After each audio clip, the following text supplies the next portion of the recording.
सभी को नमस्कार। संदीप चौधरी जीएस में एक बार फिर आपका स्वागत है। आज हम एक प्राचीन भारत के नए टॉपिक प्राग ऐतिहासिक युग के बारे में अध्ययन करेंगे। पाषाण युगीन सभ्यता का विस्तृत अध्ययन करेंगे। प्राग ऐतिहासिक युग मूलतः एक ऐसा युग जिसके अंदर क्या है कि मनुष्य की उत्पत्ति और मनुष्य की उत्पत्ति के साथ में ही क्या होता है कि जब मनुष्य धीरे धीरे विकास करता है तो आज के जो हम वर्तमान जगह पर हैं उससे पहले जब मनुष्य ने आज से 15 लाख वर्ष पूर्व 20 लाख वर्ष पूर्व या किस किस समय में कैसे कैसे उसका विकास हुआ, इसके बारे में हम आज इस जो टॉपिक के अंदर अध्ययन करेंगे। प्राग ऐतिहासिक युग और एक होता है ऐतिहासिक युग।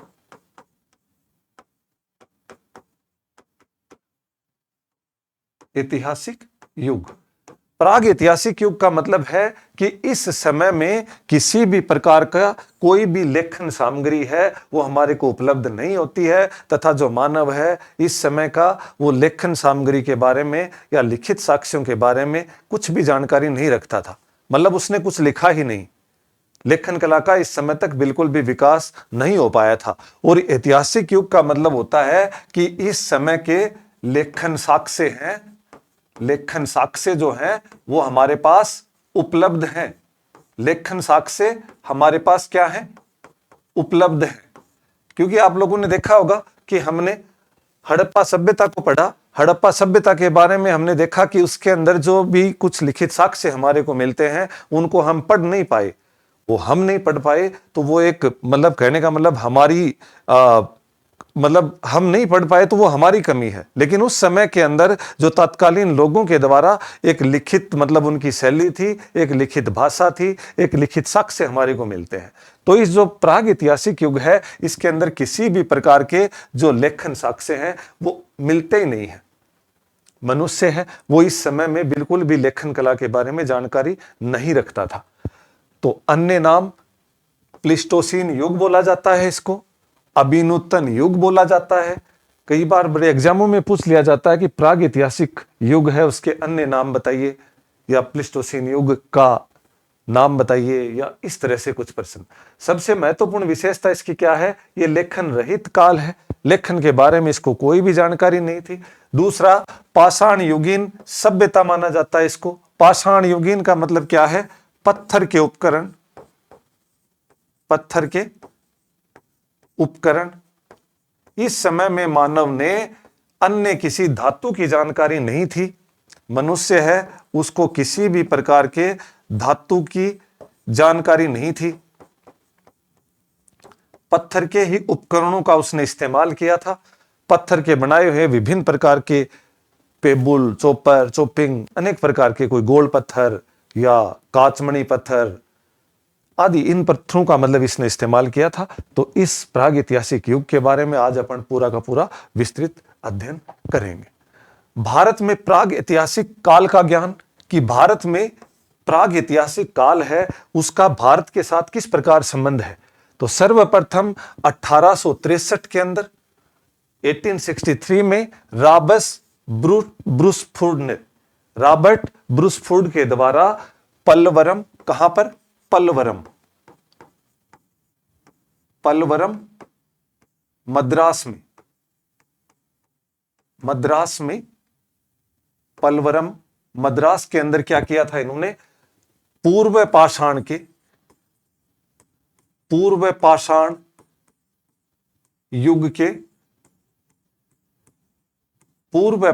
युग के रॉबर्ट ब्रूसफोर्ड ने पूर्व पाषाण युग के उपकरणों की खोज की थी। उपकरण खोजे, ये सारे के सारे किसके हैं, पाषाण युग, प्राग ऐतिहासिक युग। लेकिन ये जो खोजे गए हैं 1863 में रॉबर्ट ब्रूसफोर्ड के द्वारा पल्लवरम मद्रास के अंदर, ये पूर्व पाषाण युग के उपकरण खोजे गए। दूसरी सफलता इनको कहां मिलती है, जब 1935 के अंदर डिटेरा व पेटरसन ने शिवालिक की पहाड़ियों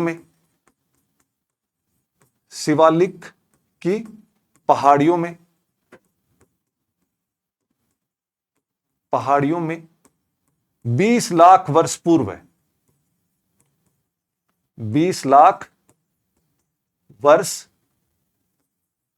पूर्व के उपकरण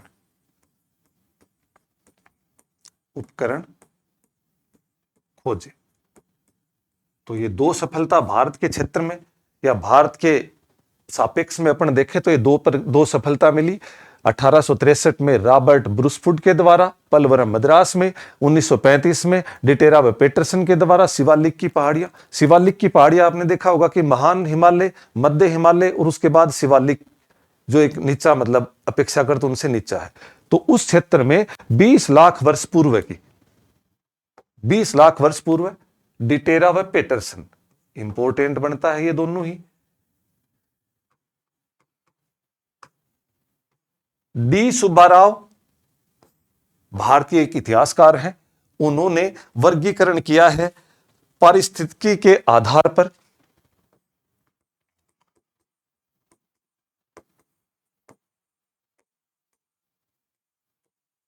पारिस्थितिकी के आधार पर भारतीय संस्कृति का, क्योंकि अपन बात किस में कर रहे हैं, भारत के परिप्रेक्ष्य में कर रहे हैं, तो भारतीय संस्कृति को तीन भागों में वर्गीकृत किया है। वर्गीकृत किया है तीन भागों में। पहला भाग इन्होंने क्या बताया है, शाश्वत आकर्षक का केंद्र, दूसरा अलगाव का क्षेत्र और तीसरा अपेक्षित अलगाव का क्षेत्र। तो शाश्वत आकर्षक का केंद्र है मतलब ऐसा केंद्र जो भारत की मतलब किसी भी सभ्यताओं को आकर्षित कर ले, या महत्वपूर्ण केंद्र। महत्वपूर्ण तो सारा ही है, लेकिन ये कहने का मतलब तात्कालिक समय की प्रागैतिहासिक कृषि या जो भी संसाधनों के ऊपर आधारित है, तो उसमें शाश्वत आकर्षक का केंद्र क्या बताया इन्होंने, मालवा, दूसरा पंजाब का दोआब, मालवा तथा पंजाब का दोआब, और तीसरा क्षेत्र इन्होंने क्या बताया है, दक्षिण का पठार। दक्षिणी पठार को इन्होंने क्या बताया है, ये शाश्वत आकर्षक के केंद्र थे। अलगाव के क्षेत्र भी बताए इन्होंने। अलगाव का क्षेत्र का मतलब है, अलगाव के क्षेत्र में छोटा नागपुर का पठार,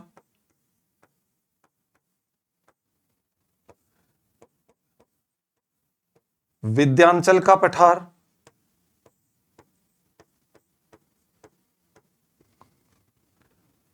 विंध्याचल का पठार, और क्या बताया है इन्होंने, अरावली, अरावली पर्वत श्रृंखला, अरावली पर्वत श्रृंखला, और चौथा क्या बताया है, नर्मदा नदी घाटी। नर्मदा नदी घाटी। तो ये चार चीजें इन्होंने अलगाव के क्षेत्र के रूप में बताया है। जैसे अपन देखें इसको, तो इस प्रकार से अगर छोटा नागपुर का पठार देखें तो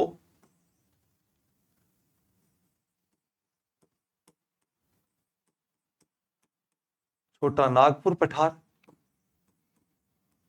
दूसरा क्या बताया, विंध्याचल पर्वत, तो ये अपना विंध्य पर्वत,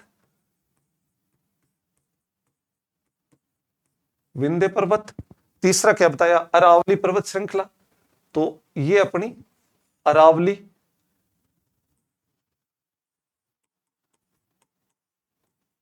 अरावली पर्वत श्रृंखला, और चौथा क्या बताया इन्होंने, नर्मदा नदी घाटी। तो यहां पर क्या है, ये जो क्षेत्र है ये नर्मदा नदी घाटी का क्षेत्र है, क्योंकि यहां पर कौन सा है, सतपुड़ा। तो ये वाला जो क्षेत्र है इसको क्या बताया इन्होंने, नर्मदा नदी घाटी।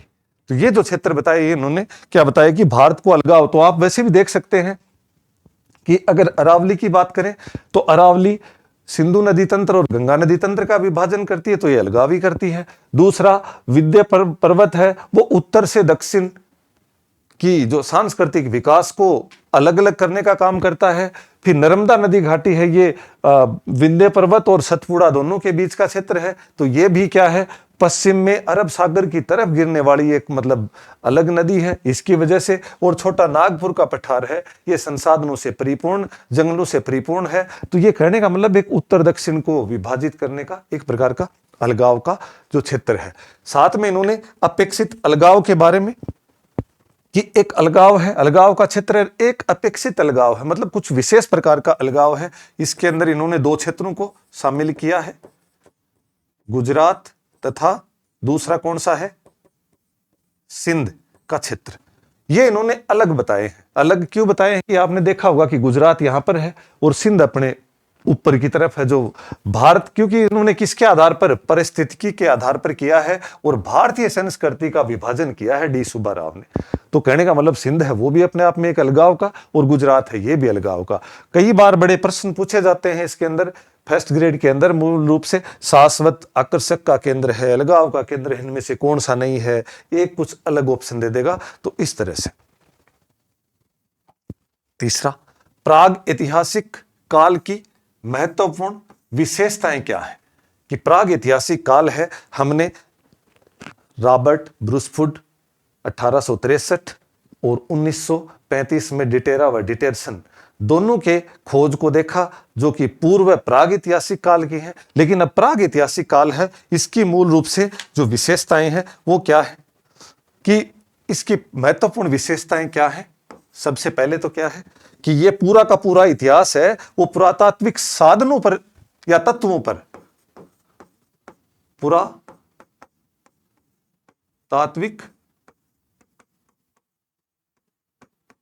साधनों पर निर्भर है। इसके अंदर क्या है कि प्राग ऐतिहासिक काल है वो पुरातात्विक साधनों पर निर्भर है, लिखित साक्ष्यों पर निर्भर नहीं है। इस समय में पहले भी पढ़ लिया हमने, लेखन कला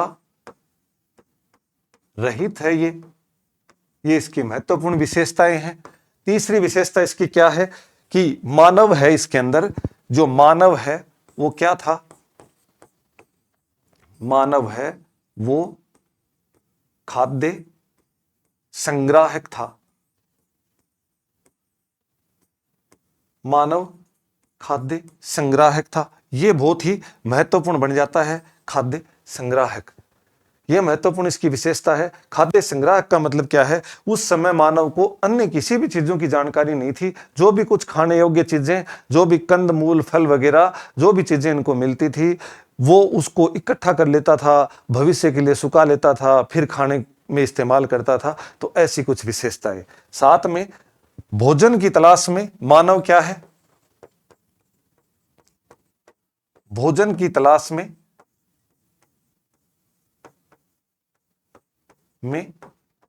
भटकता था। एक जगह से दूसरी जगह, कोई स्थायी निवास नहीं था। जहां पर इनको भोजन मिला, जहां पर जो भी चीजें मिली, उसी के आधार पर ये आगे से आगे चलता रहता था। महान खोज, इस समय की सबसे महानतम खोज क्या थी, इस समय की सबसे महानतम खोज क्या थी, अग्नि का आविष्कार इस समय हो चुका था। अग्नि का आविष्कार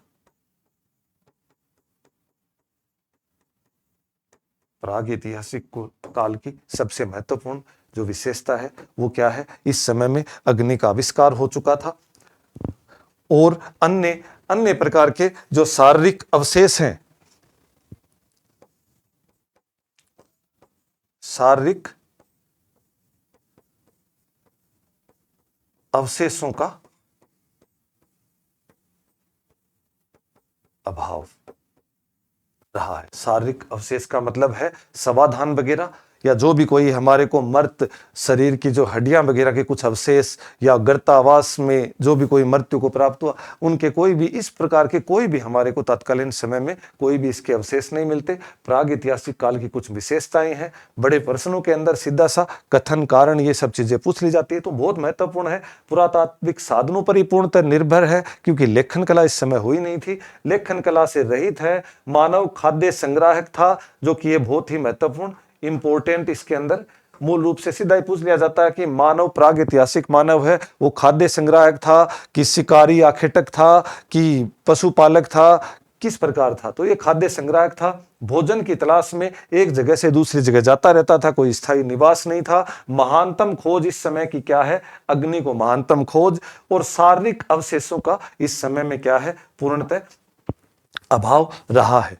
अब पाषाण काल का वर्गीकरण, पाषाण काल है, इसको हम मूल रूप से 3 भागों में बांटते हैं। कौन सा? पूरा पाषाण, मध्य पाषाण और नवपाषाण। ऐतिहासिक आधार पर हम भारत के परिप्रेक्ष्य में पढ़ रहे हैं इसको। तो जो पूरा पाषाण है, जिसको पेलियोलिथिक एज, मीसोलिथिक एज और नियोलिथिक एज, आजकल क्या है, सीधा का सीधा हिंदी में लिखा हुआ इस तरह भी आ जाता है, तो अपन देखेंगे कि नवपाषाण, ये नियोलिथिक, ये क्या आ गया, तो इस तरह की चीजें। 5 लाख से लेकर के 9000 ईसा पूर्व तक है, वो क्या था? पूरा पाषाण काल। बड़ा काल है ये 5 लाख से 9000 ईसा पूर्व तक, कि लगभग 4,90,000 के आसपास, मतलब वर्ष 4,90,000 लगभग वर्ष इसके अंदर। फिर उसके बाद में मध्य पाषाण है, वो 9000 से 4000 ईसा पूर्व के मध्य को मध्य पाषाण काल कहा गया है। और नवपाषाण काल है, वो 4000 से 2500 ईसा पूर्व के मध्य को। और फिर अपन क्या है, क्योंकि सबसे बड़ा काल है तो इसको अपन और छोटा उप विभाजन में करेंगे, तो इसी को क्या है, पूरा पाषाण काल के 3 भाग और कर लेते हैं। उसका नाम है निम्न पुरा पाषाण, मध्य पुरा पाषाण और उच्च पुरा पाषाण। किसका कर रहे हैं हम? पूरा पाषाण का, पूरा पाषाण का विभाजन कर रहे हैं। तो इसमें निम्न पुरा पाषाण है, वो 5 लाख से सीधा 50,000 ईसा पूर्व के मध्य की घटनाक्रम कहा जाता है। और मध्य पाषाण है, वो 50,000 से 40,000 ईसा पूर्व के मध्य का। और उच्च पुरा पाषाण है, वो 40,000 से 9,000। तो कुल मिलाकर के हम देखते हैं कि जो पाषाण काल है, वो 5 लाख से लेकर के और 9,000 तक क्या है, पूरा पाषाण काल है, वो यहां तक इसका विभाजन हो जाता है। अब एक एक करके इनको देखते हैं कि पूरा पाषाण काल है 5 लाख से लेकर के 9,000 ईसा पूर्व के मध्य के घटनाक्रम को है। इसकी कुछ प्रमुख विशेषताएं हैं। यह सबसे महत्वपूर्ण है कि इस काल की सबसे महत्वपूर्ण विशेषता क्या है? जो मानव है वो क्या है? आखेटक व खाद्य संग्राहक। आखेटक का मतलब क्या है? शिकार करता था, और शिकार करने के बाद जो भी मर्त पशु वगैरह जिसका शिकार किया है, अगर वो बड़े बड़े पशुओं पर निर्भर था इस समय में जो निर्भरता थी वो बड़े पशुओं के ऊपर थी, छोटे पशुओं पर नहीं थी। तो उनका जो भी अवशेष मिलते थे उनको सुखा लिया जाता था, और सुखाने के बाद में उनको क्या है, इकट्ठा कर लिया जाता था। तो मनुष्य है वो आखेटक मतलब शिकार के द्वारा भोजन प्राप्त करता था। खाद्य संग्राहक मतलब जो खाने की चीजें उनको इकट्ठा कर लिया जाता था। क्वार्टजाइट पत्थर के उपकरण बनाए जाते थे इस समय में, क्योंकि पूरा का पूरा ये युग कौन सा है? पाषाण युग ही है। तो उपकरण जो भी होंगे वो किसके होंगे? क्वार्टजाइट पत्थर के। इस काल के उदय अभिनूतन युग में हुआ। इस काल का जो उदय है वो अभिनूतन युग में हुआ। एक बार अगली क्लास जो भी हम आगे की किसी क्लास के अंदर पढ़ेंगे कि ये जो युग है कि मानव की उत्पत्ति कब हुई, वो विश्व के परिप्रेक्ष्य में वो पढ़ेंगे, तब अपने को पता चलेगा कि किस किस आधार पर युगों को बांटा गया है अनेक प्रकार के। बर्फ युग का अंतिम चरण था। बर्फ का जो युग था उसका अंतिम चरण था। जब अंतिम चरण था तभी क्या होता है कि वनस्पति वगैरह जीव जंतु का विकास तेजी से होता है। क्योंकि आप लोगों ने देखा होगा जिन क्षेत्रों में ठंडे प्रदेश हैं या जो क्षेत्र हैं वो मूलतः बर्फीले क्षेत्र हैं, वहां पर जो भी आबादी वगैरह है या पशु पक्षी या वनस्पति है वो न्यूनतम पाए जाते हैं। तो ये पूरी की पूरी पृथ्वी है वो बर्फ युग का जो अंतिम चरण था। और इसके बाद में गर्मी में मतलब कुछ गर्मियां आने लगी, कुछ उष्णता आने लगी, और इससे क्या होता है, वनस्पति वगैरह, घने जंगल, जीव जंतु की उत्पत्ति, विकास आदि सब चीजें इस समय में होनी शुरू होती हैं। तो ये सबसे इसके अंदर क्या है, महत्वपूर्ण है। तो इसी काल के अपन अगले चरण के अंदर पूरा पाषाण है उसके, ये तो पूरी की पूरी विशेषता हो गई। अब उनमें एक एक करके तीनों कालों को फिर पढ़ेंगे कि निम्न पुरा पाषाण है वो कब 5 लाख से लेकर के 50,000 ईसा पूर्व के मध्य का है निम्न पुरा पाषाण। हैंड एक्स संस्कृति, हैंड एक्स का मतलब क्या हो गया, हैंड एक्स मतलब हाथ, एक्स मतलब कुल्हाड़ी, हस्त कुठार, हस्त कुठार की संस्कृति बोला जाने लगा इसको, हैंड एक्स संस्कृति, क्योंकि हस्त कुठार से संबंधित थी। इस काल का उपकरण सर्वप्रथम, जो इस काल के उपकरण है वो सर्वप्रथम हमारे को कहां से मिलते हैं, सोअन घाटी। और सोअन घाटी कहां पर है, वर्तमान पाकिस्तान के पंजाब के अंदर है। तो सर्वप्रथम हमारे को निम्न पुरा पाषाण के 5 लाख से 50,000 तक ईसा पूर्व के मध्य के जो भी साक्ष्य हमारे को मिलते हैं, सबसे पहले साक्ष्य हमारे को कहां से मिलते हैं, सोअन घाटी पंजाब से। सोअन घाटी पंजाब है, इसके क्या है, सोअन घाटी पंजाब है, इसकी 5 वेदिकाएं हैं, 5 वेदिकाएं हैं। और जो ये सोअन घाटी है ये सोअन नदी है, सोअन नदी घाटी है, ये सोअन नदी है, ये किसकी है, सिंधु नदी की सहायक नदी है, ये सिंधु नदी की सहायक नदी है, ये सिंधु नदी की सहायक नदी है। इसकी 5 वेदिकाएं हैं। वेदिकाओं का मतलब क्या हुआ, जैसे कोई मुख्य नदी होती है वो एक जगह से चली आती है और उसके बाद उसके 5 अलग अलग छोटी छोटी उपनदियां या मतलब कहने का मतलब उनकी वेदिकाएं निकल जाती हैं। तो इस क्षेत्र के अंदर ये क्या है, हमारे को सर्वप्रथम निम्न पुरा पाषाण के, जिनको अपन हैंड एक्स संस्कृति कहते हैं, इसके साक्ष्य हमारे को सर्वप्रथम मिलते हैं। भारत में इसके कुछ क्षेत्र हैं कि भारत के अंदर इसके कुछ क्षेत्र हैं। नर्मदा, भारत के अंदर कितने क्षेत्र हैं इसके, नर्मदा घाटी क्षेत्र में, नर्मदा घाटी क्षेत्र कहां पर है, मध्य प्रदेश के क्षेत्र में है नर्मदा नदी घाटी, तो वहां पर मिलते हैं कुछ। आंध्र प्रदेश के कुर्नूल में, कुर्नूल जो कि आंध्र प्रदेश में है, आंध्र प्रदेश में। भारत में इसके जो क्षेत्र हैं उनके बारे में बात कर रहे हैं, उसी में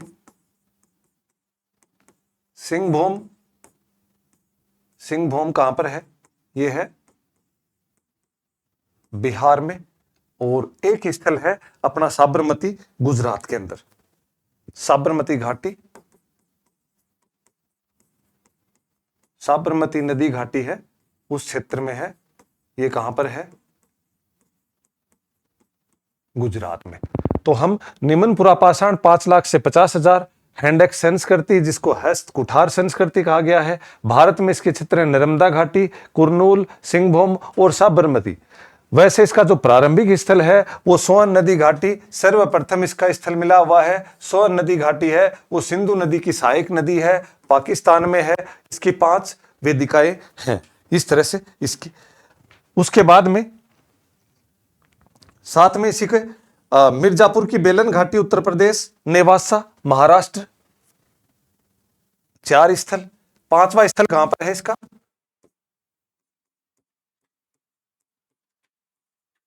मिर्जापुर बेलन घाटी, ये कहां पर है, उत्तर प्रदेश में। मिर्जापुर जो बेलन घाटी है ये कहां पर है, उत्तर प्रदेश में।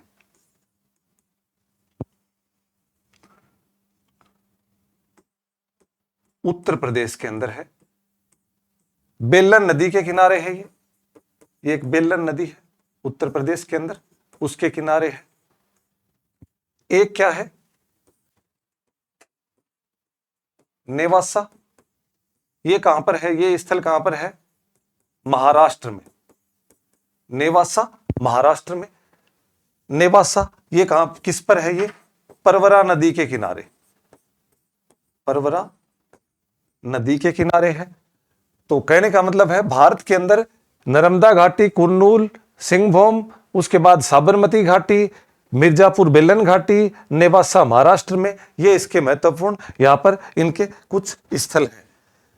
दक्षिण भारत में इस काल को हैंड एक्स संस्कृति या मद्रास उद्योग का नाम दिया गया।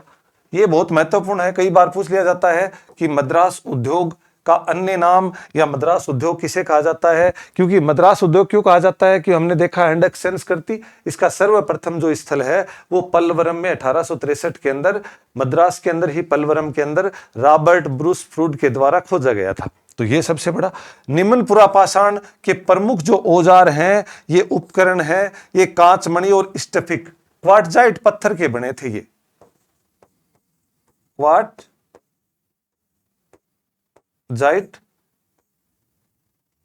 पत्थर के बने हुए थे ये। और ये हैं किसके? कांचमणि और स्टफिक। कांचमणि क्या है? कांचमणि है लाल नारंगी पत्थर है, एक लाल नारंगी पत्थर है। इसके ये पूरे के पूरे जो औजार हैं, किस किस तरह के औजार पाए गए हैं इसकी? जो निम्न पुरापाषाण सभ्यता है, संस्कृति है, इसके कौन कौन से औजार? पेबुल, चॉपर और चॉपिंग। पेबुल का मतलब है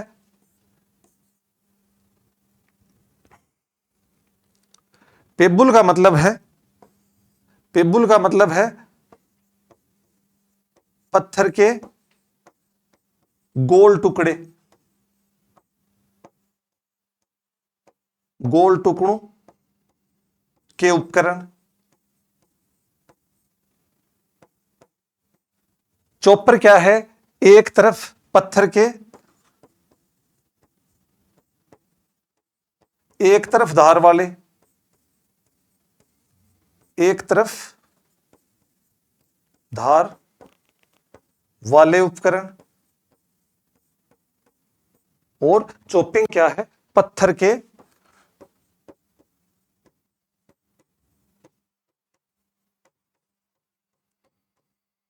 दोनों तरफ धार वाले उपकरण।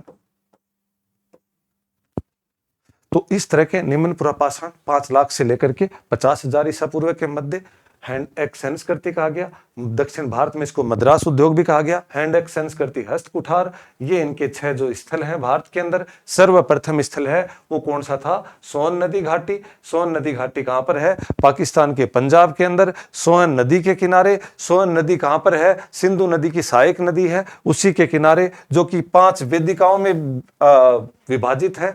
उसके बाद में निम्न पुरापाषाण के जो प्रमुख औजार हैं, वो उपकरण हैं, वो क्वार्टजाइट पत्थर के बने थे। जो कांचमणि और स्टफिक मतलब क्वार्टजाइट पत्थर है, वो लाल नारंगी रंग का एक पत्थर होता है, उसके बने हुए हैं।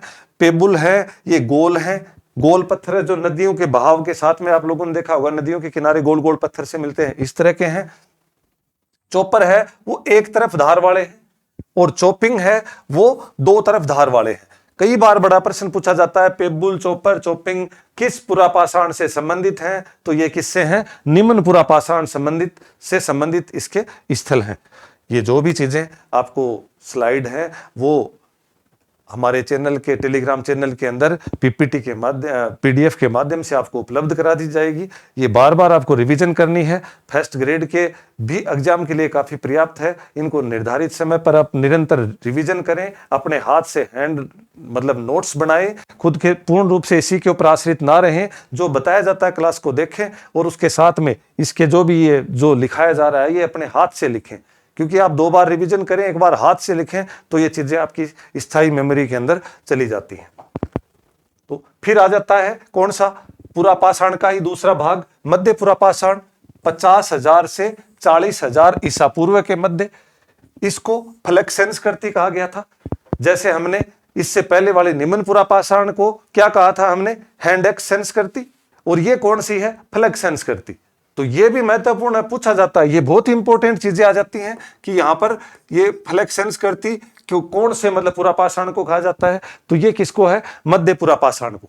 मध्य पूरा पाषाण है उसको फ्लेक्स संस्कृति के नाम से जाना जाता है। फ्लेक्स संस्कृति का मतलब क्या है? पत्थर की जो पपड़ियां होती है ना, पपड़ियों के उपकरण है। इसमें उपकरण कौन कौन से हैं? जैसे फलक, छुरारी, वेदनी, छेदनी, खुरचनी आदि प्रकार के अनेक प्रकार के हैं। पत्थर की पपड़ियों के उपकरण है, फलक, छुरारी, वेदनी, छेदनी, खुरचनी। एग्जाम में सीधा पूछा जाता है वेदनी, छेदनी, खुरचनी, फलक आदि निम्न में से किस पुरापाषाण से संबंधित है? तो ये सबसे महत्वपूर्ण है। इसके जो प्रमुख क्षेत्र हैं इस पुरापाषाण से संबंधित जो महत्वपूर्ण क्षेत्र हैं वो सोहन घाटी। तो सोहन घाटी हमने देखा ही था, पाक पंजाब के अंदर सोहन नदी घाटी। उसके बाद में नर्मदा नदी घाटी, ये मध्य प्रदेश और गुजरात दोनों के सीमावर्ती क्षेत्रों में। और तुंगभद्रा है, ये नदी घाटी है। ये कहां पर है तुंगभद्रा? कर्नाटक में। कर्नाटक में कृष्णा नदी है, उसकी सहायक नदी है। ये कृष्णा नदी की सहायक नदी है ये। तो इसके अंदर हम देख रहे हैं कि मध्य पूरा पाषाण 50,000 से 40,000 फलक संस्कृति, पत्थर की पपड़ियों के उपकरण बनाए गए। इसके अंदर मूल रूप से क्या होता है? फलक, छुरारी, वेदनी, छेदनी, खुरचनी। आर्द्रता बढ़ी। इस समय में मध्य पूरा पाषाण तक 50,000 से 40,000 ईसा पूर्व तक आते आते क्या होता है? मौसम के अंदर जलवायु में काफी परिवर्तन आ जाता है। और परिवर्तन आने से क्या होता है? इस समय में क्या होता है कि आर्द्रता है वो बढ़ती है। आर्द्रता बढ़ी, परिणाम क्या निकला? आर्द्रता बढ़ने से बड़े पशुओं के स्थान पर परिणामतः बड़े पशुओं के स्थान पर छोटे पशुओं पर छोटे पशुओं, बड़े पशुओं के स्थान पर छोटे पशुओं पर निर्भरता बढ़ जाती है। निर्भरता बढ़ी, क्योंकि हमने पहले देखा था कि जब हम इसको पुरापाषाण के अंदर आते हैं तो पुरापाषाण के अंदर हम लोग देखते हैं कि खाद्य संग्राहक मानव था। बड़े बड़े पशुओं का शिकार कर लिया जाता था और उसको सुखा लिया जाता था। सुखाने के बाद में उनको खाने पीने में या कंद मूल फल हैं आदि सब चीज़ों को इकट्ठा करके और सुखा करके अपने संग्राह करके रख लेते थे। इस तरह की चीज़ें इसके अंदर हमारे को देखने को मिलती है। मध्य पुरापाषाण के बाद में पुरापाषाण का ही तीसरा भाग उच्च पुरापाषाण। उच्च पुरापाषाण तीसरा भाग है। ये 40,000 से 9,000 ईसा पूर्व के मध्य, 40,000 ईसा पूर्व से 9,000 ईसा पूर्व के मध्य होमोसेपियन ज्ञानी मानव का उदय हुआ। इस समय में, इस काल में, क्योंकि मानव का विकास हम देखेंगे जब मानव का कितने वर्ष 56 लाख वर्ष पूर्व अफ्रीकी मनुष्य इथोपिया के जंगलों में, वो सब जब हम मानव की उत्पत्ति को पढ़ेंगे तब अपन देखेंगे। तो लेकिन होमोसेपियंस, होमो का अर्थ है होमो का अर्थ होता है मतलब एक प्रकार का मानव। होमो का अर्थ होता है मानव। और इसमें बताया होमोसेपियन, तो इससे पहले क्या है? 3 प्रकार के मानव हैं। होमो इरेक्टस, होमो इरेक्टस, होमो हैबिलस और ये कौन सा आ गया? Homo sapiens. होमो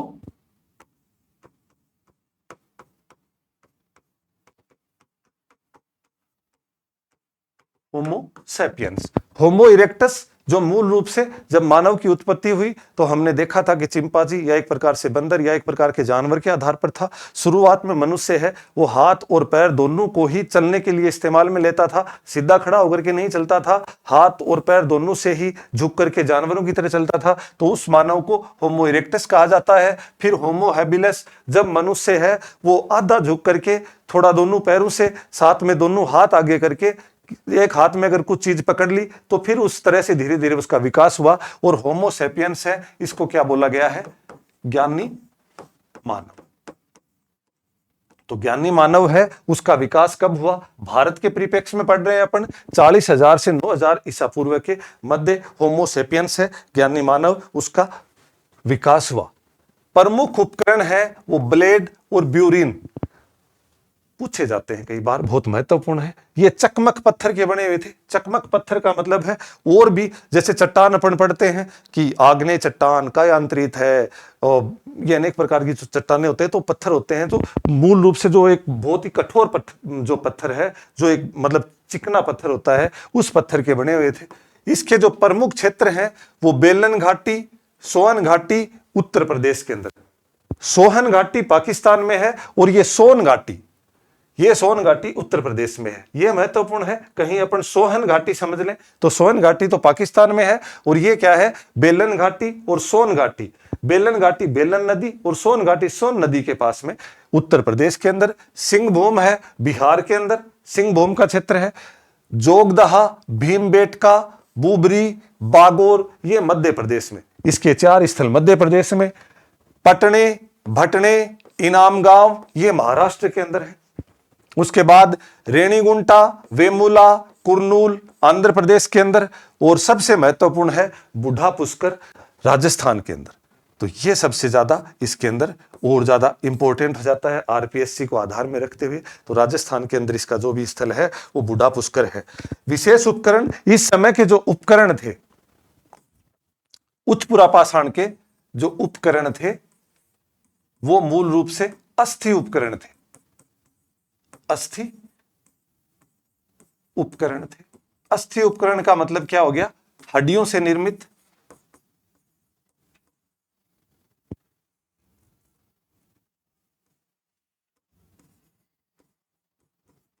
हड्डियों से निर्मित उपकरण थे। ये हड्डियों से निर्मित उपकरण थे, अस्थि उपकरण थे इस समय के, हड्डियों से निर्मित थे। इस समय की अस्थि प्रतिमाएं भी मिली हैं, अस्थि प्रतिमाएं मिली हैं, प्रतिमाएं मिली हैं, जैसे मातृ देवी की प्रतिमा,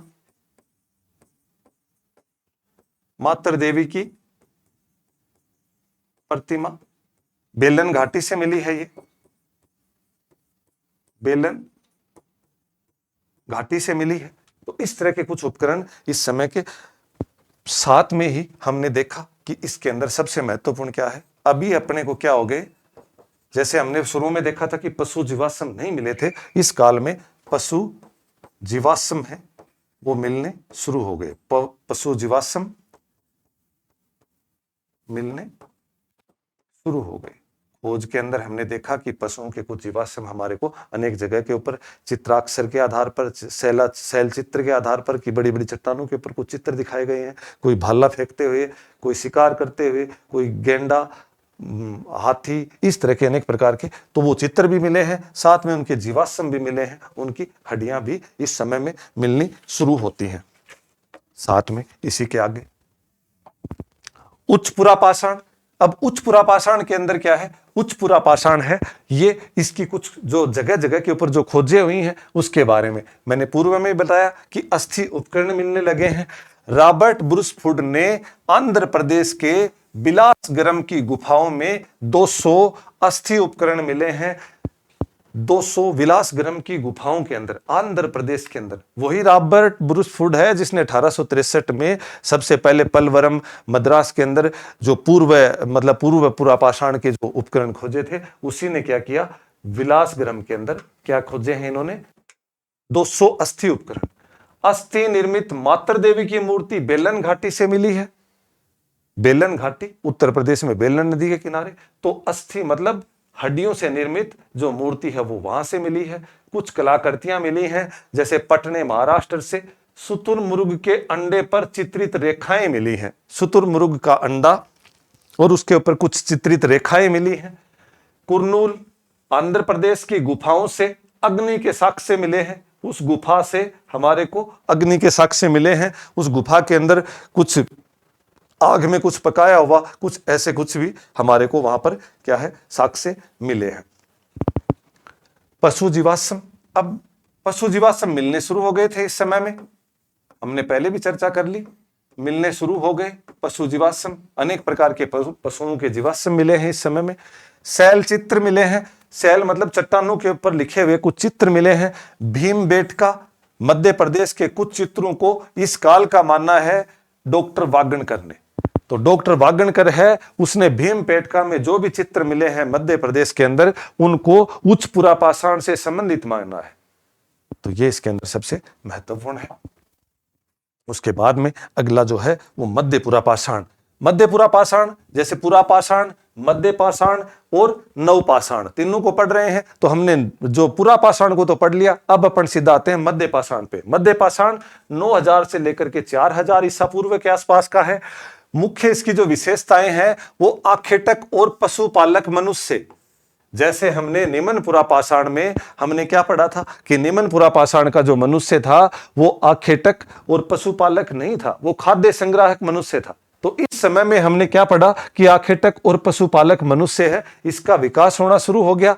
इस काल के उपकरणों की खोज सर्वप्रथम है 1868 में कार्लाइल के द्वारा उत्तर प्रदेश के मिर्जापुर व मध्य प्रदेश के टिब्बा में हुई। यह बहुत महत्वपूर्ण बन जाता है कि मध्य पुरापाषाण का जो मतलब मुख्य विशेषता है, ये कौन सी विशेषता है। जैसे उसको हमने आखेटक और खाद्य संग्राहक मनुष्य निम्न पाषाण का, और मध्य पाषाण का क्या है आखेटक और पशुपालक मनुष्य क्या है। मानव ने इस समय तक आते आते क्या कर दिया, पशुओं को पालना प्रारंभ कर दिया था।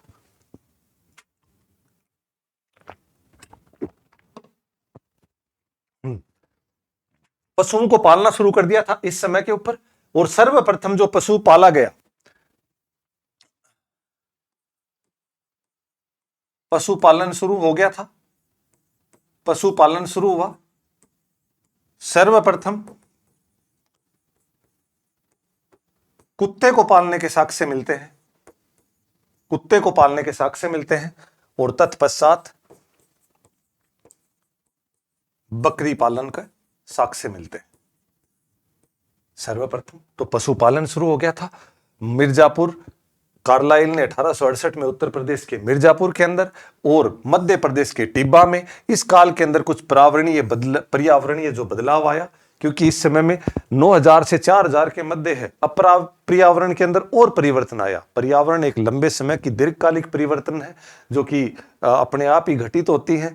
अनेक इसके पीछे के कुछ कारण होते हैं जो मतलब अपन ज्योग्राफी विषय के अंदर और ज्यादा गहनता से अध्ययन करेंगे। इसके अंदर जो उपकरण है वो कौन कौन से हैं, पॉइंट, ल्यूनेट और ट्रेपेज आदि प्रकार के इसके उपकरण हैं। तो जैसे हमने पीछे वाले जो उपकरण देखे उच्च पुरापाषाण के अंदर, तो उन उपकरणों को हमने देखा था कि उसके अंदर ब्लेड एंड ब्यूरिन, अस्थि उपकरण आदि प्रकार के। तो इसके अंदर किस प्रकार के उपकरण हैं, पॉइंट, ल्यूनेट और ट्रेपेज। बर्फ पर चलने वाली स्लेज वाहन का आविष्कार हो चुका था। स्लेज वाहन का मतलब है बर्फ पर चलने वाली। तो बर्फ के ऊपर चलने के लिए अपने को कोई पहिए के आविष्कार की आवश्यकता नहीं है, उसके ऊपर सीधी सी मतलब इस तरह की कोई पटिया, कोई ऐसा एक वाहन तैयार कर लिया गया जिसको स्लेज वाहन। तो यह भी बहुत महत्वपूर्ण है कि बर्फ पर चलने वाला स्लेज वाहन है, उसका आविष्कार कब हुआ, किसके समय मतलब किस समय में हुआ। और दूसरी सबसे बड़ी बात इस समय में क्या होती है,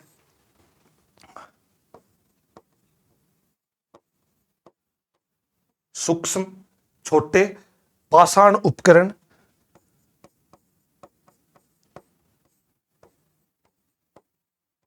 पाषाण उपकरण जिनको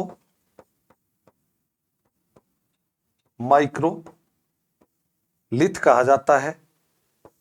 छोटे पाषाण उपकरण का आविष्कार हो गया था, छोटे पाषाण उपकरण मिलने शुरू हो गए थे। साथ में प्रक्षेपात्र तकनीक, साथ ही कौन सी, प्रक्षेपात्र तकनीक का विकास हो गया था। इस समय तक मैं मतलब क्या निकला, सूक्ष्म पाषाण मतलब माइक्रोलिथ, छोटे पाषाण के जो उपकरण है वो बनने शुरू हो चुके थे, और साथ में प्रक्षेपात्र तकनीक का विकास हो चुका था। प्रक्षेपात्र तकनीक का मतलब है कि जो ऐसे उपकरण जिनको फेंक कर लक्ष्य तक पहुंचाया जाए, लक्ष्य तक पहुंचाया जा सके, फेंक करके मतलब कोई ऐसी चीजें बनाई जाने लगी कि जो लक्ष्य के ऊपर फेंक करके उनको पहुंचाया जाने लगा। मध्य पाषाण काल के अंदर पशुपालन और कला, क्योंकि ये कौन सा काल है, इसके अंदर सबसे महत्वपूर्ण जो विशेषता है इसकी वो कौन सी है कि ज्ञानी मानव का जो मतलब मध्य पाषाण जो आखेटक और पशुपालक है वो शुरू हो चुका था। तो पशुपालन के और इसके कला का प्रारंभ हो चुका था। इस समय में पशुपालन का जो प्रारंभ है, इसके जो प्रथम साक्ष्य हैं बहुत महत्वपूर्ण है ये। इसके जो प्रथम साक्ष्य हैं वो बागोर भीलवाड़ा राजस्थान से, तो बागोर भीलवाड़ा जो राजस्थान से है ये इसके प्रथम साक्ष्य। और दूसरा आदमगढ़ मध्य प्रदेश से सर्वप्रथम कुत्ते को, तत्पश्चात भेड़ बकरी आदि को पाला गया। तो ये अपन पहले ही चर्चा कर चुके हैं कि सर्वप्रथम कुत्ते को पाला गया, इसके साक्ष्य मिलते हैं बागोर भीलवाड़ा राजस्थान से। तो ये सबसे ज्यादा इंपॉर्टेंट हो जाता है कि राजस्थान से संबंधित अपनी परीक्षाओं से महत्वपूर्ण है कि बागोर भीलवाड़ा राजस्थान में पशुपालन के प्रथम साक्ष्य किसके, मध्य पाषाण काल के। और कुछ शैल चित्र मिले हैं, चट्टानों के ऊपर चित्र मिले हैं। भीमबेटका मध्य प्रदेश की गुफाओं में 500 से अधिक शैलाश्रय मिले हैं, शैल के चित्र हैं वो मिले हुए हैं 500 से अधिक भीमबेटका मध्य प्रदेश की गुफाओं के अंदर, जिसमें शिकारी मानव के द्वारा चित्रित की एक मानव है वो शिकार करते हुए दिखाया गया है कि जैसे कोई धनुष वगैरह या कुछ भी चीजें ऐसी कुछ ले रखी होंगी। साथ में भैंसा, हाथी, बाघ, गेंडा, सुअर आदि के चित्र मिले हैं इसके अंदर। तो अनेक प्रकार के चित्र हैं वो बच्चों इस समय में अधिक से अधिक मिलने शुरू हुए। मानव के अवशेष मिलने शुरू हुए। यह सबसे महत्वपूर्ण है कि मानव के जो अस्थि अवशेष हैं, मनुष्य के सर्वप्रथम विचरण करने के जो उसके जो शरीर के जो अस्थि अवशेष हैं वो मिलने शुरू हुए। मानव का सर्वप्रथम जो अस्थि पंजर है, हड्डियों का जो ढांचा है, जो एक पुरातात्विक अवशेष है वो कहां से मिला है हमारे को, प्रतापगढ़ के सराय नाहर तथा महादहा महदहा, कहां पर है ये, उत्तर प्रदेश से। ये क्या है, बहुत ही महत्वपूर्ण है, उत्तर प्रदेश के प्रतापगढ़ तथा सराय नाहर तथा महदहा उत्तर प्रदेश। तो ये क्या है, मनुष्य के अस्थि पंजर सर्वप्रथम हमारे भारत के परिप्रेक्ष्य में मध्य पुरापाषाण के समय में सर्वप्रथम हमारे को मिलने शुरू हुए। इस समय के जो प्रमुख स्थल हैं, इस समय के जो भी प्रमुख स्थल हैं वो क्या है, तिलवाड़ा बाड़मेर के अंदर, बागोर भीलवाड़ा में, लांगराज गुजरात के अंदर, पटने महाराष्ट्र में, चौपानी मांडो मध्य प्रदेश में, आदमगढ़ भीमबेटका में, बीरभानपुर पश्चिम बंगाल में, सघनकल्लू कर्नाटक के अंदर और चिंतामनुगावी आंध्र प्रदेश में।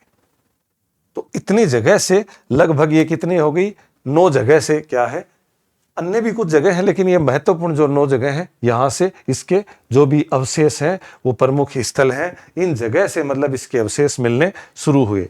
इस काल का सबसे जो प्रारंभिक स्थल है वो कौन सा है, वीरभानपुर बंगाल, पश्चिम बंगाल का जो वीरभानपुर है वो इस काल का सबसे जो प्रारंभिक स्थल माना जाता है, किसका, मध्य पाषाण काल का। पूर्ण विकसित स्थल है वो आदमगढ़ मध्य प्रदेश और लांगराज है गुजरात। ये दोनों क्या है, इस समय के जो पूर्ण विकसित स्थल है, मतलब उस समय के वो पूर्ण तौर रूप से क्या है, अधिक से अधिक जो स्थल जो मतलब हो चुके थे वो है।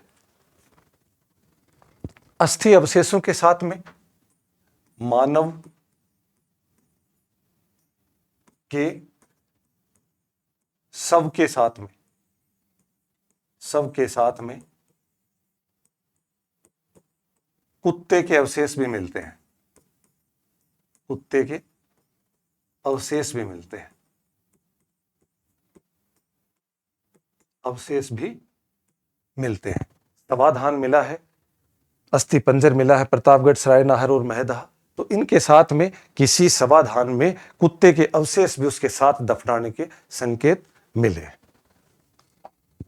तो इसी प्रकार फिर आ गया तीसरा पुरापाषाण, मध्य पाषाण और अब आ गया कौन सा, नवपाषाण। नवपाषाण कब से कब तक है, 4000 से लेकर के और 2500 के मध्य नवपाषाण। अब ये मनुष्य कौन सा है, अब ये मनुष्य कौन सा हो गया, खाद्य उत्पादक मानव का युग शुरू हो चुका था। जैसे सबसे पहले आखेटक खाद्य संग्राहक, उसके बाद दूसरा खाद्य संग्राहक और पशुपालक, उसके बाद तीसरा कौन सा आ गया, खाद्य उत्पादक मानव। मतलब अब ये खाने की चीजें उत्पादन करने लग गया। मतलब क्या हुआ कि कृषि का प्रारंभ मान सकते हैं अपन, कृषि का प्रारंभ शुरू हो गया इस समय से। काल कब का है ये, 4000 से लेकर के 2500 ईसा पूर्व, इस समय का ये जो समय अवधि है कृषि का, इस समय प्रारंभ हो गया। नियोलिथिक शब्द का सबसे पहले प्रयोग, नियोलिथिक मतलब नवपाषाण, तो इसका सर्वप्रथम जो प्रयोग है वो 1865 में जॉन लुबाब ने अपनी पुस्तक है प्री हिस्टोरिक टाइम्स में सर्वप्रथम इन्होंने किया। बहुत महत्वपूर्ण बन जाता है 1865, जॉन लुबाब, और पुस्तक कौन सी, प्री हिस्टोरिक टाइम्स। तो उसके बाद में इस समय के अंदर जो उपकरण बने, जो नए उपकरण बने, वो उपकरण कौन से थे, पोलिसदार,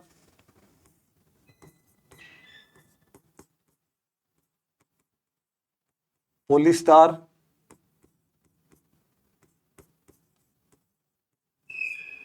नोकदार, पोलिसदार, नोकदार, चंद्रकलाधार,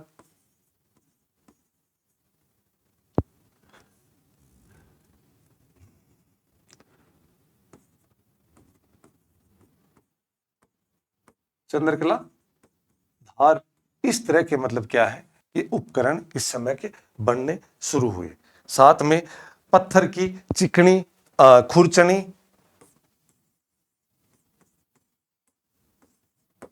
कुल्हाड़ी आदि सब चीजें इसके समय में बनने शुरू हुए। अस्थि उपकरण बनने शुरू हुए, हड्डियों के, सींगों के,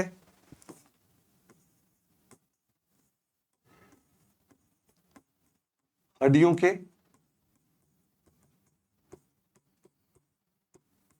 सींगों से, जो हड्डियां हैं उस सींगों से क्या, गुलेल, गुलेल, उसके बाद में सुई, उसके बाद में गुलेल, सुई और अनेक प्रकार के बर्छी,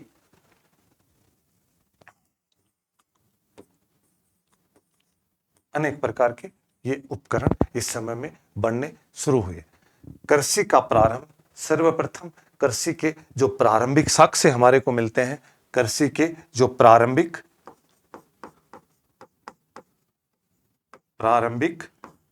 जो साक्ष्य हमारे को मिलते हैं वो कहां से मिलते हैं, मेहरगढ़ से। प्रारंभिक जो साक्ष्य हैं कृषि के वो हमारे को कहां से मिलते हैं, मेहरगढ़। 7000 ईसा पूर्व के, और ये मेहरगढ़ है कहां पर, वर्तमान पाकिस्तान में है। इसके हमारे को सर्वप्रथम जो साक्ष्य, और साक्ष्य किस चीज के मिलते हैं मेहरगढ़ में, गेहूं और जौ, दोनों के मतलब हमारे को दोनों की खेती होने के हमारे को साक्ष्य मिलते हैं। चावल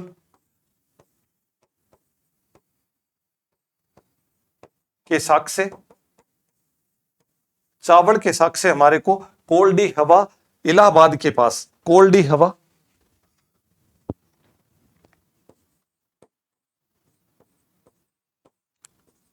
कोल्डी हवा ये कहां पर है,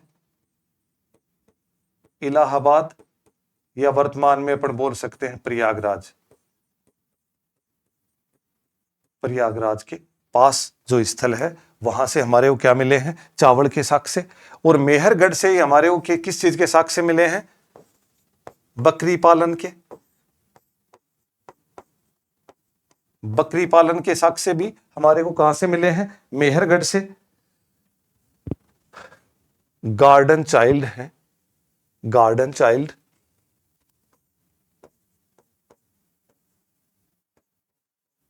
गार्डन चाइल्ड है, इतिहासकार हैं। इन्होंने कृषि को, गार्डन चाइल्ड ने कृषि को क्या कहा? गार्डन चाइल्ड ने कृषि को नवपाषाण क्रांति कहा। कृषि है, ये क्या है? नवपाषाण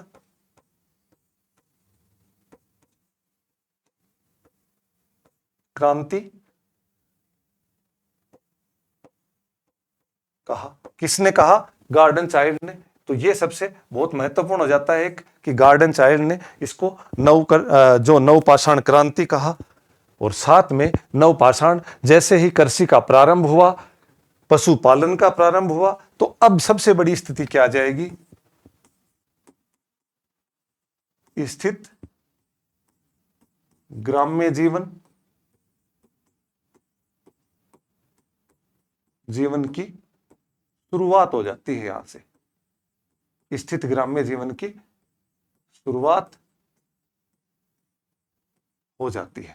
यहां से स्थायी बस्तियों का निवास होना शुरू हो जाता है। एक नया, मतलब एक आधार पर, एक ही जगह के ऊपर मानव, पहले जैसे आखेटक था या खाद्य संग्राहक था, तो जहां पर चीजें मिली वहां जा करके वो चीजों को लेने लगा, इधर उधर जाने लगा। उसके बाद में आखेटक और खाद्य पशुपालक बना, तो वो पशुओं को पालने लगा, लेकिन उसको चरवाह के तौर पर एक जगह से दूसरी जगह फिर भी जाने लगा। और अब क्या हुआ? ये कृषि का जो प्रारंभ हुआ, इसने क्या कर दिया कि जो मनुष्य है वो नदियों के किनारे और ऐसी जगह के ऊपर बसना शुरू कर दिया, और अपने एक स्थायी बस्ती का निर्माण है वो शुरू कर दिया गया।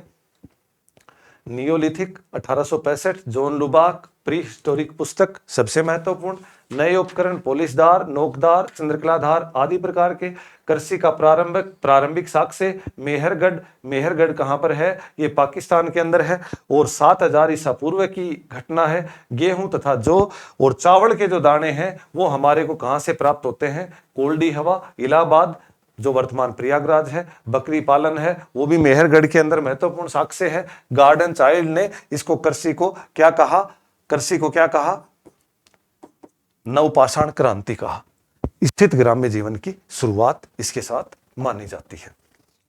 महत्वपूर्ण पुरातात्विक खोजें, इस समय के अंदर बहुत सी महत्वपूर्ण पुरातात्विक जो भी खोजें हुई, विभिन्न जगहों से हुई। इसके अंदर क्या है? बुर्जहोम और गुप्त कराल दोनों कश्मीर है। वहां पर गर्तावास का मतलब क्या है? जो मिट्टी को खोद करके और नीचे ही आवास बना लेना, मतलब अंडरग्राउंड वाली चीजें, जो एक प्रकार की गर्तावास है, उनके साक्ष्य मिलते हैं, गड्ढा खोद करके या बड़ी चट्टान को काट करके, इस तरह के।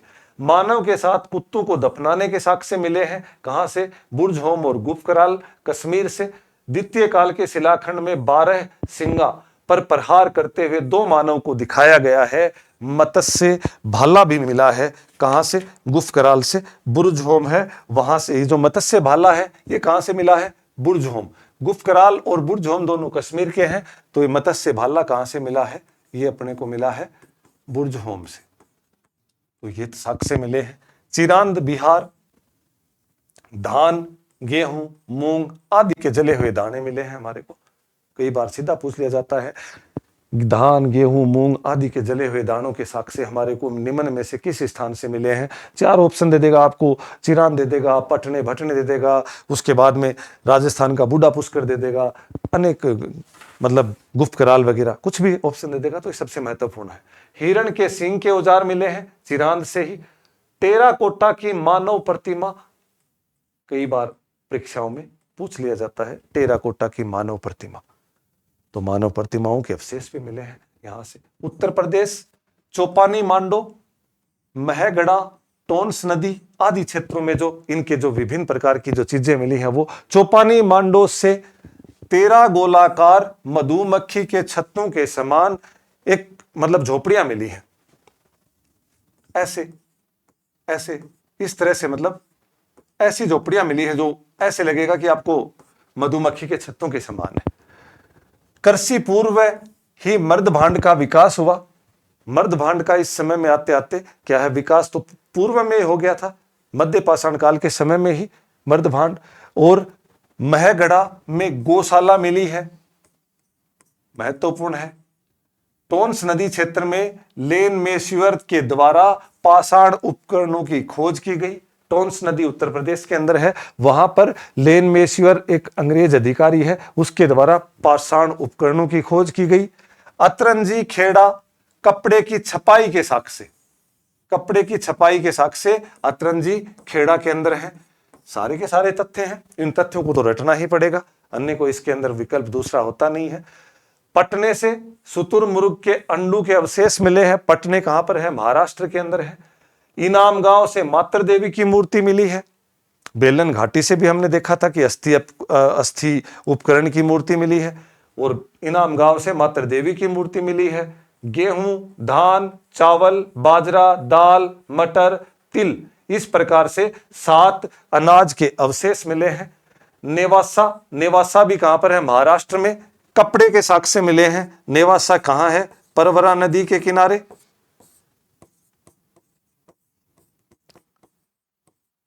महाराष्ट्र के अंदर ही। तो ये प्रकार के महाराष्ट्र में पटने, इनामगांव और नेवासा तीनों जगह के ऊपर निम्न प्रकार के जो भी साक्ष्य मिले हैं। इसी प्रकार दक्षिण भारत की दक्षिणी जो भारत है उसकी कुछ महत्वपूर्ण खोजें कि दक्षिण भारत में कहां कहां पर क्या क्या चीजें मिली। सघन कुल्लू कर्नाटक के अंदर, राख का टिल्ला, राख का टिल्ला सुगुन कुल्लू कर्नाटक के अंदर, कर्नाटक में सुगुन कुल्लू नामक एक जगह है वहां पर। पीकली हल कर्नाटक के अंदर, शंख का ढेर, याद करने योग्य तथ्य हैं। उतनूर तेलंगाना में गौशाला, चरवाहा आवास, गोबर की राख की ढेरी। तो शंख का ढेर कहां मिला, पीकली हल में। गोबर की राख की ढेर कहां से मिली है, उतनूर तेलंगाना से, तात्कालिक आंध्र प्रदेश से, वर्तमान के अंदर क्या है, ये तेलंगाना में है। साथ में आप देखेंगे कि तकनीकी और जीवन का जो विकास हुआ इस समय के अंदर क्या होता है, जब नवपाषाण के अंदर सबसे महत्वपूर्ण ग्राम्य जीवन, स्थित ग्राम्य जीवन प्रारंभ हो गया कि लोग हैं वो एक जगह पर स्थायी बस्तियों का निर्माण करने लगे, बसने लगे। उसी प्रकार मर्द भांडों पर सूक्ष्म रूपांकन प्रारंभ हो गया। मर्द भांड तो पहले ही बन गए थे, मिट्टी के बर्तन, तो अब उनके ऊपर कुछ कलाकृतियां होना शुरू हुई, छोटा छोटा उसके ऊपर कुछ रूपांकन होना शुरू हुआ। पहिए का आविष्कार बड़ा आविष्कार था। सिप्पियों और हड्डियों के आभूषण बनने शुरू हुए। तो इस प्रकार से अपन देखते हैं कि प्राग ऐतिहासिक काल और ऐतिहासिक काल किस प्रकार से किन किन माध्यमों से बढ़ा। पुरा पाषाण काल, मध्य पाषाण और नव पाषाण। पुरा पाषाण में भी निम्न, मध्य और उच्च पुरा पाषाण सारों का कालखंड है, वो पूरा का पूरा हमने इस आज के अध्याय के अंदर अपन ने पूरा जानने का प्रयत्न किया है। साथ में बच्चों आपको एक बात और बता दूं कि एनसीईआरटी का कोर्स भी हमारे इसके साथ साथ में पैरेलल में चल रहा है, जो कि हमारे लिए बहुत उपयोगी है। साथ में जो भी तथ्य आपको पढ़ाए जा रहे हैं वह बिल्कुल वैधानिक है, बिल्कुल एक मतलब उनके ऊपर आप भरोसा कर सकते हो, अच्छे तथ्य हैं। आपके लिए मेहनत करके निरंतर हम उन तथ्यों का संकलन करते हैं और ये आपके लिए पर्याप्त हैं। आप किसी भी मतलब अध्यापक से पढ़ें, कहीं भी पढ़ें, भरोसा करें उसके ऊपर और उनके तथ्यों के ऊपर भरोसा करें। तथ्य बाजार के अंदर आपको बहुत ढेर सारी किताबें भी मिल जाएंगी आपको, लेकिन वो जो भी तथ्य हैं उन तथ्यों की प्रामाणिकता को देखें और साथ में जो आवश्यक है उतना ही पढ़ें, क्योंकि आप बहुत कुछ ज्यादा इकट्ठा कर लोगे और उसके बाद में आप मतलब पूरा आपका जो कंसेप्ट है, जो उसकी जो मतलब जो भी चीजें हैं वो क्लियर नहीं होंगी, तब तक आप आगे बढ़ नहीं सकते। पहले आपको किसी नोट्स को एक अच्छे से अपने खुद हाथ से लिखें, बनाई हुई जो पीडीएफ है वो आपको टेलीग्राम के चैनल के ऊपर उपलब्ध करा दी जाएगी। साथ में सब्सक्राइब करें, लाइक करें, शेयर करें अधिक से अधिक बच्चों तक, ताकि हमारा जो कंटेंट है वो पहुंचे और अधिक से अधिक बच्चे इसका लाभ उठा पाएं और आप भी जुड़े और भरोसा करें। बहुत ही बेहतर तरीके से हम करने का आपके लिए निरंतर प्रयासरत रहेगा। इसी के साथ एक बार फिर बहुत बहुत धन्यवाद आपका।